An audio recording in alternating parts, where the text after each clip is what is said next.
Lee says now she knows where Clay got it. She heard me yesterday. But you know what? When he's talking about racing, he can do that. When I'm talking about the Lord, I can do it. Okay? I would like to say a prayer. I know we've already said one, but could we pray? Yes, ma'am. Yes.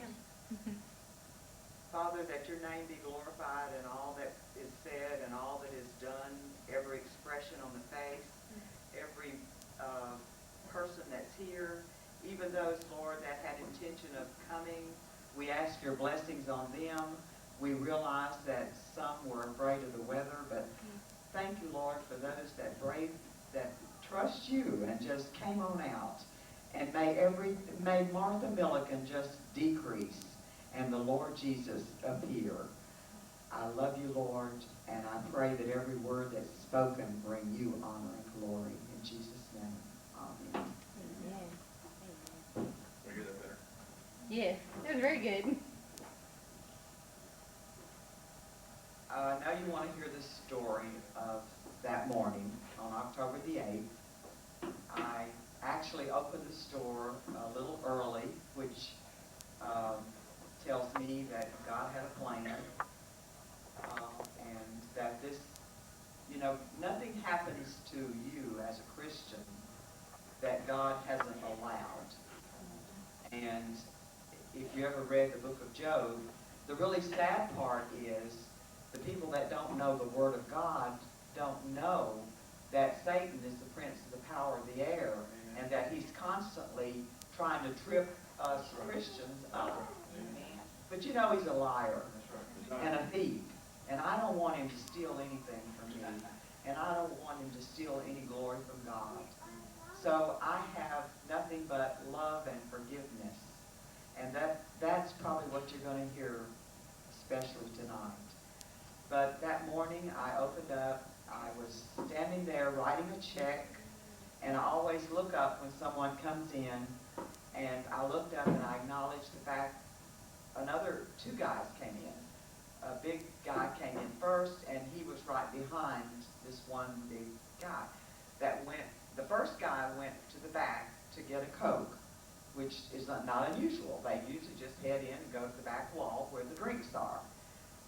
So I was writing a check, and I knew, well, get this off the counter so you can wait on your customers. So watch God's hand. Jimmy thought that I was seated.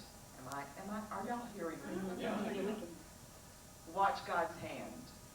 I turned this way,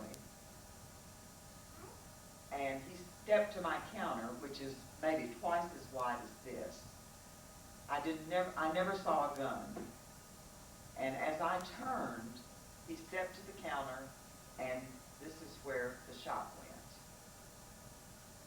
It was so quick and so sudden, and I had no fear, I thought, it was like, I really and truly did not know that I had been shot. If I could just tell you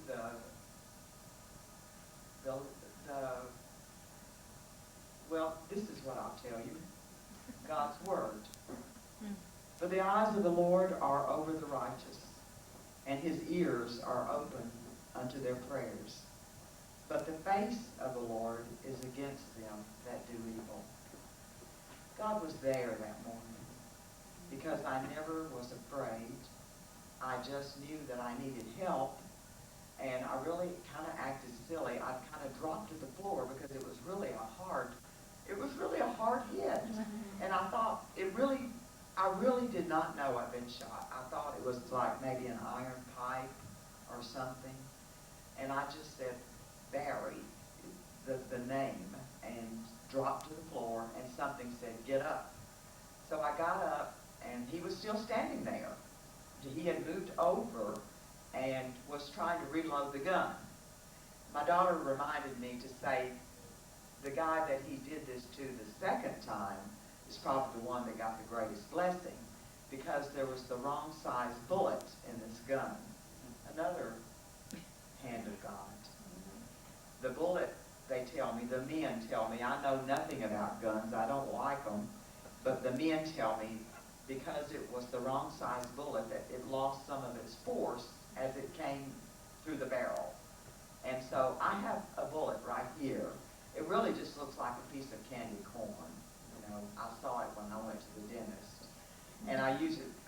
Jimmy, Lord forgive me. I said, you better behave or I'll sneeze on you and shoot you. But all things work together for the good for those that love the Lord and are the called according to his purpose. And he has given me so many opportunities to witness to those, even the lost, those that you know don't know the Lord, look at me like, you are some kind of idiot. Because I said from the ambulance, don't hurt him. He is sick. I had prayed with his mother many, many times right there in the store. I had cried with her. She's now in the great cloud of witnesses. She died. His daddy died. And so therefore, there was no one to see that he got his medication. He is mentally ill. And not only that, I think that morning he was on something illegal too. So if I had any anger at anyone, it would be whoever sold him whatever it was that he was on, because I never was afraid of him. And actually, when I walked around the counter, you know what he did? He ran like a little mouse. So, I mean, that just tells you he just wasn't there. But my saying is, in order to be forgiven, that I have to forgive. And I forgive this man. And I pray for him. And I pray that all of you would do the same. Because even if he has to spend the rest of his life in a mental institution, he would be so much better off than he was. Because he was literally living in ditches, living under trees, wherever he stopped, he just slept, I guess, because he really didn't have anyone to care. And so my prayer is that he will be taken care of and that he will be saved. A lot of people think that I'm crazy, but that's okay. They thought Jesus was too. But I will tell you what a wonderful community. The parking lot was full.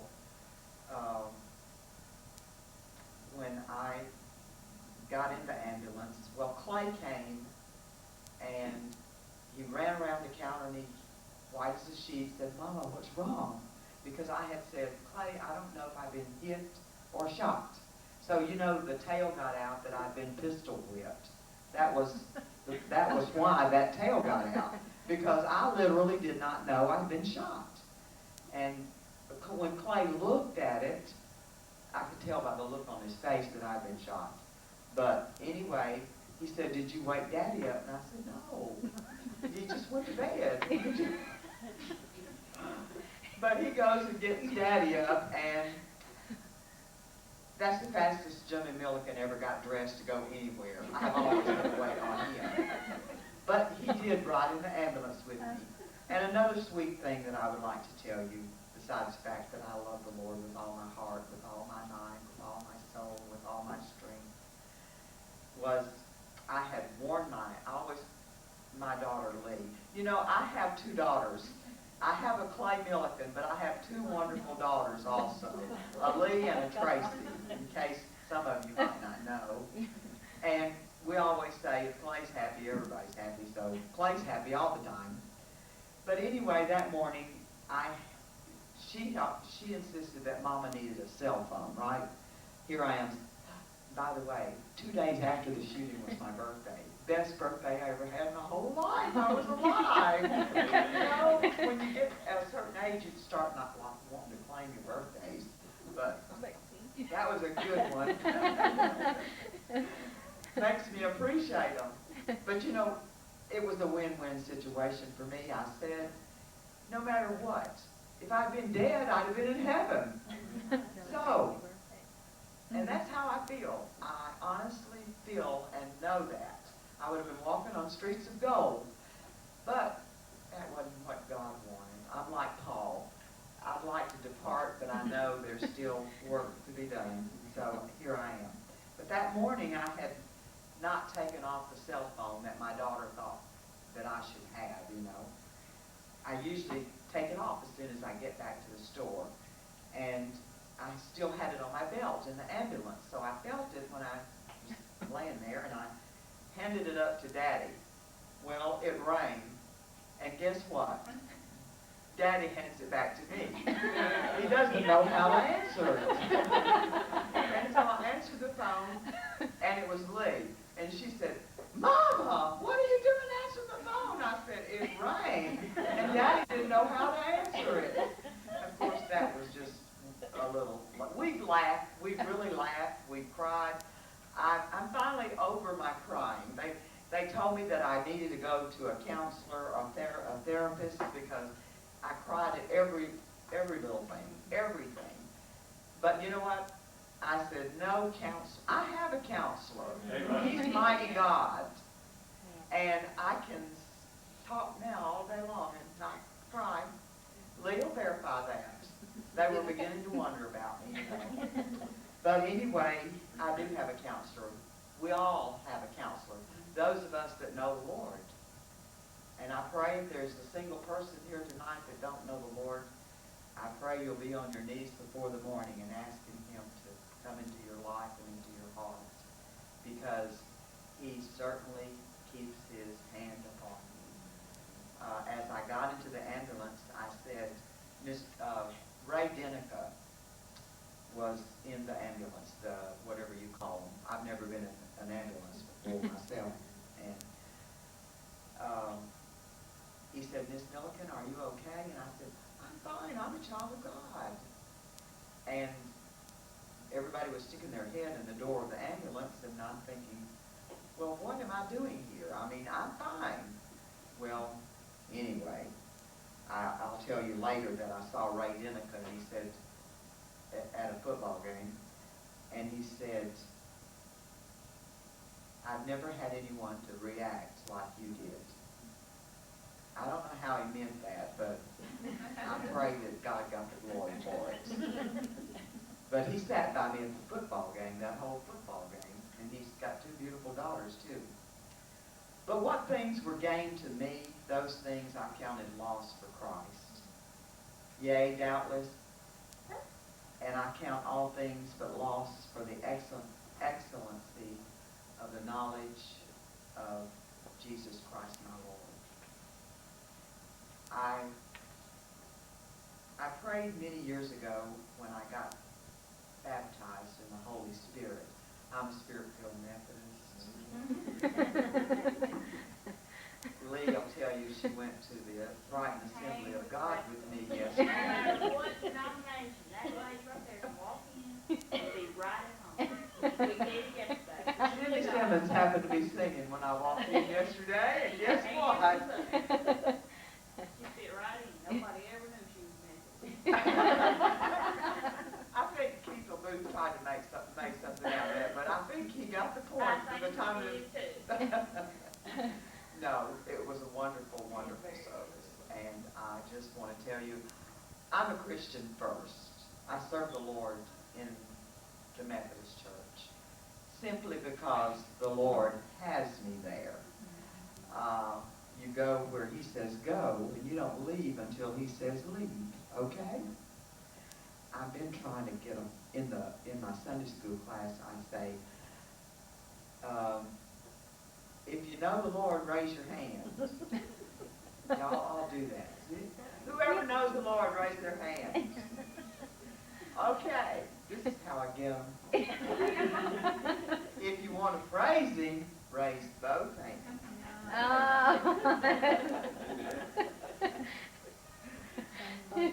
And I'm not being ugly. It just kind of slips in there. But anyway, I received, there is more than just receiving Jesus.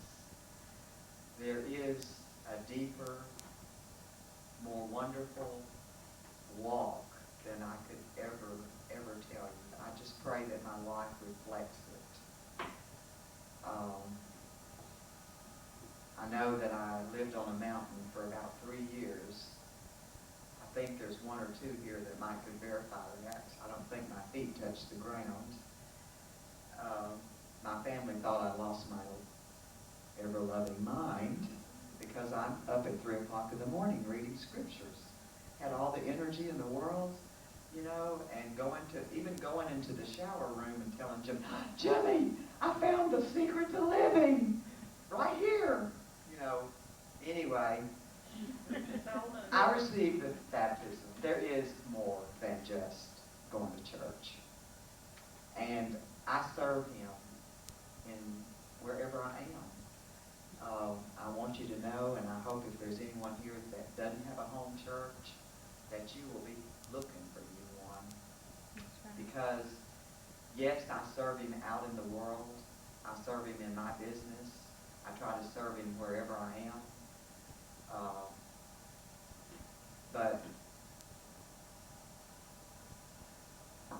the word says to forsake not the assembling together. I got out of church for about 3 years because I got really self-righteous. You know, I thought, I pray, I read my scriptures, I do all this stuff, you know, and I had one dear friend that I called my spiritual mother, and I would go to her house, and she was the most wonderful thing.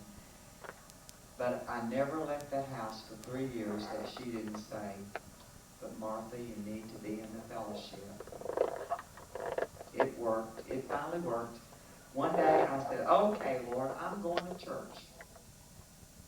But I'm sitting on the back pew. Okay. See, I'm doing a whole different thing. The Lord's leading me in a different way, y'all. Anyway, guess what? The oldest members of the church didn't have a Sunday school teacher that morning. Guess who got picked? Right off the back row. That was several years ago. Guess what? I'm still teaching that same class. Wow. You don't tell the Lord what you're going to do. And I love it. I love them. I press toward the mark for the prize of the high calling of God in Christ Jesus. I am crucified with Christ. Nevertheless I live, yet not I, but Christ liveth in me. He promised that when I pass through the waters, that he'll be with me, and through the rivers, that they'll not overflow me. When we walk through the fire, I'll not be burned. Neither shall the fire kindle upon me. All the words, I believe God's word. I believe it's true and cannot lie. But Satan's putting a lot of lies out there, my dear friends. And we must be as wise as serpents and harmless as doves.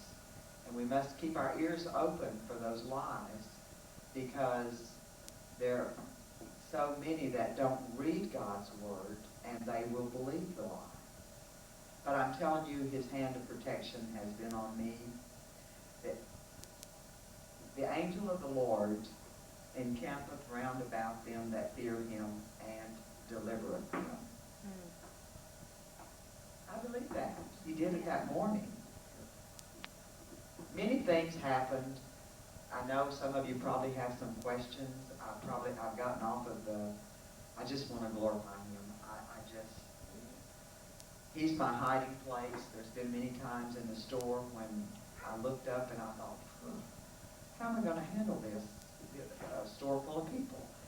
And the Lord I would just say, Lord, just hide me under the shadow of your wing. And I'm just slicing that meat, going in the oven, and before you know it, everybody's been waited on. But I have the best customers in the whole world anyway, because they'll say, oh, go ahead, I'm not in a hurry. But the love of God gives you a love for people, too. And when I was in the hospital, I want to share this one story with you. Those of you that have children and grandchildren. My grandson, Nathan, my oldest grandson, his dad brought him to the hospital that night, and he leaned over my bed, and he had tears in his eyes, and he said, Nana, was that Buck's daddy? Buck is his best friend. He plays football. They play football together. And I looked at Nathan, I looked up at Nathan, because he's a big tall boy now. And I said, Nathan, it doesn't matter whether it's Buck's daddy or not. Buck is not responsible for what his daddy did. If it is his daddy, at that time I did not know. And I said, and besides that, I forgive this man. And he does, you have to do the same thing.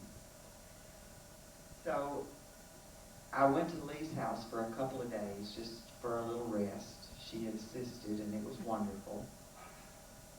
As a matter of fact, that Saturday night I went to the races with you guys. This happened on Wednesday. I went to the races and rode around the golf cart with her on Saturday night. But anyway, when she brought me home that following Monday, oh, and I'd like to share this with you too, because our family know they've been brought up from childhood to pray, to go into that secret place with their Lord. When we had problems at home, and Lee will verify this with you, if they had problems at school, we prayed about it. When they left to go to school, we prayed. Lee left every morning crying. I had to hold her in my lap and say, you just want hugs, all you need, and you need to just whatever. But Tracy was thoughtful enough that she called the high school, and she said, she asked for Steve McCullough. I don't know if you have high school students, but she asked Steve to see to it that someone kept their eyes on Buck that day, because, you know, kids can be cruel, and that, you know, she said, don't make a big deal out of it, but just make sure that he does not get harassed, because we don't want him to be hurt or in any way, physically or mentally. And I thought that was pretty neat of my daughter to do that and to be that thoughtful. So anyway, when Lee brought me home on that Monday, when I stepped up on the porch, when she let me out,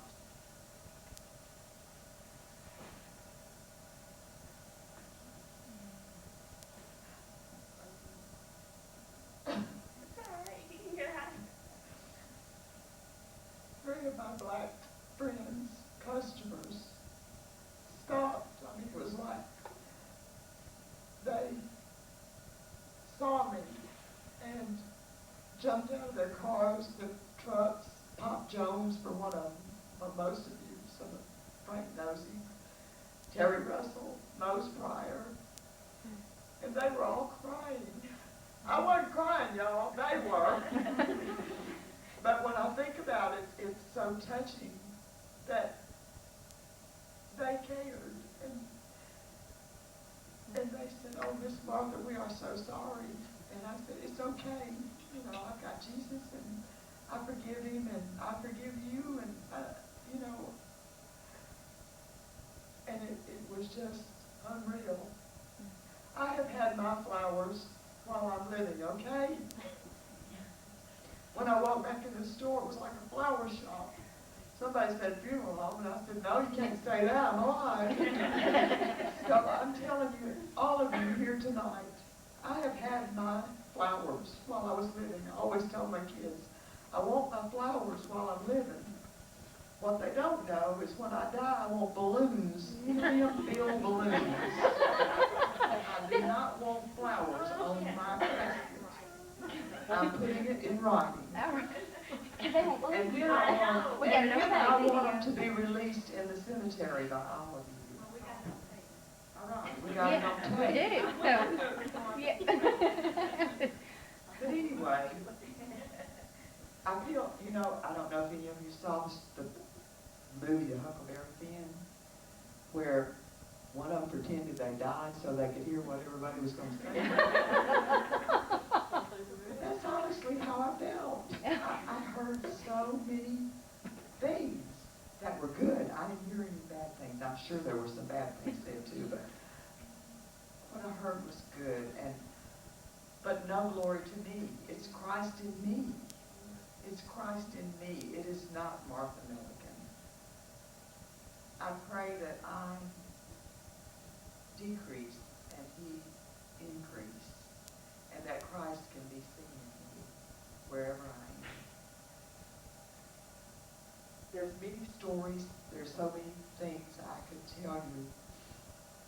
I didn't finish about Monday. I keep jumping because I think of so many things. But when I walked in the store, besides the flowers being a shock, it was like no fear. I didn't feel any weird, or you think, oh, were you scared to go back in there? Somebody asked them. No. But I walked upstairs and something said, this is not where you want to be. And I said, okay. I picked my purse up, got in my car. Nathan was playing football that night.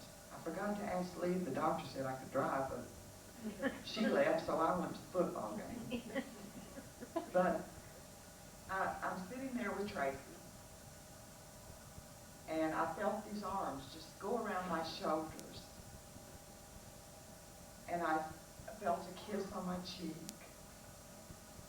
And I turned around, and it was Buck. Oh. And he said, Miss Martha, I'm so glad you're okay. And he said, I never lived with my daddy since I was a little boy. And I said, Buck, it's okay. I am glad you're Nathan's friend, and I want you to continue to be Nathan's friend. And he said, Nathan told me you were up here. So I knew why I was there. I knew why God something said, you ain't supposed to be at this house. Go. Wow. And I'll never, ever forget that. I'll never, ever forget the love that I saw in his face when I turned around. And he just said, I'm so glad you're okay. And I said, I'm glad you're Nathan's friend. And he tried to apologize, and I said, don't apologize. I love the Lord, and I forgive your dad. But he kept telling me I didn't live with him. And he really didn't live with him.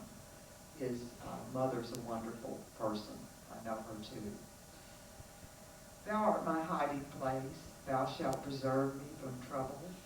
Thou shalt compass me about with songs of deliverance. That has happened in my life, and my life will never be the same. I got a new glimpse of heaven. And I'm not afraid of death. I've been there twice, my friends. Most of you know that. This is my second miracle. I had liver failure in May, a year ago, last May. I left my body. I remember leaving my body in the intensive care room, flying. I didn't see a great light, but I hit a white door. The door was shut. And I had told my preacher the night before, I'm ready to go, just let me go. And he said, oh, but we're not ready for you to go yet. And so my prayer is, Lord, just let me fulfill what it is. He says in his word, he that hath begun a good work in you will perform it. And I just pray that he will. I know that he will. I trust that he will. And I press toward the mark of the prize of the high calling of the Lord Jesus Christ. I just started a thing with some friends of mine called the Purpose-Filled Life. And you know what? On the first day, you find out that it's not all about you.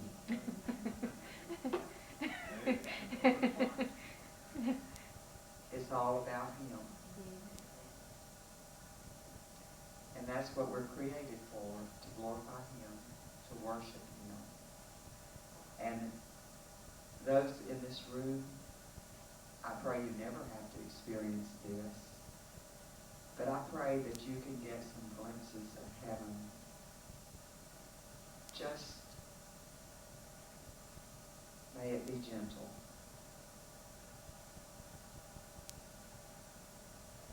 Clay stayed and cleaned up the mess that I made.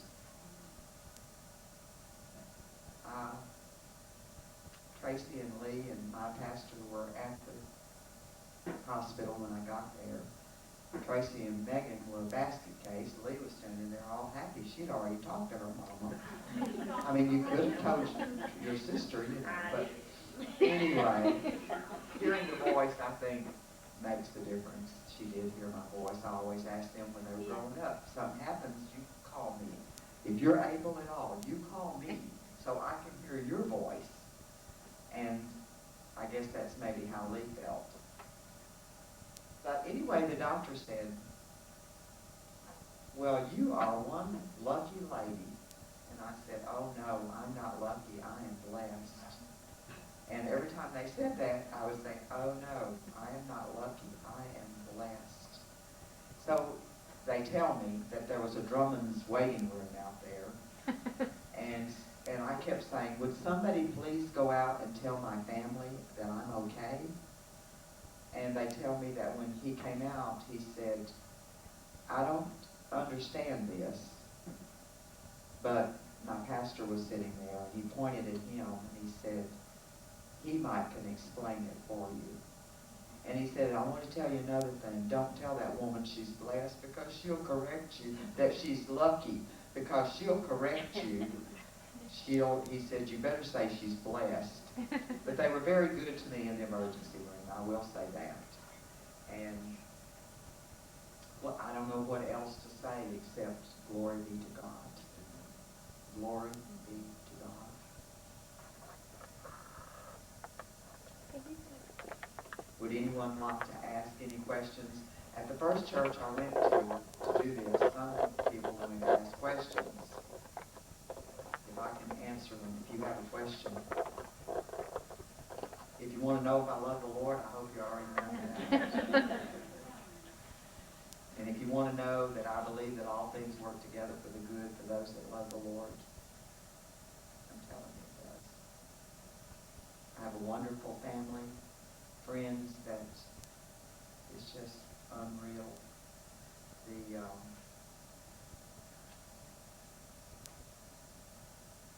It's like I said, it's like you died and you got to hear what everybody said. And I pray that it's only Christ in me, because I'm nobody without him. He is my light and my salvation.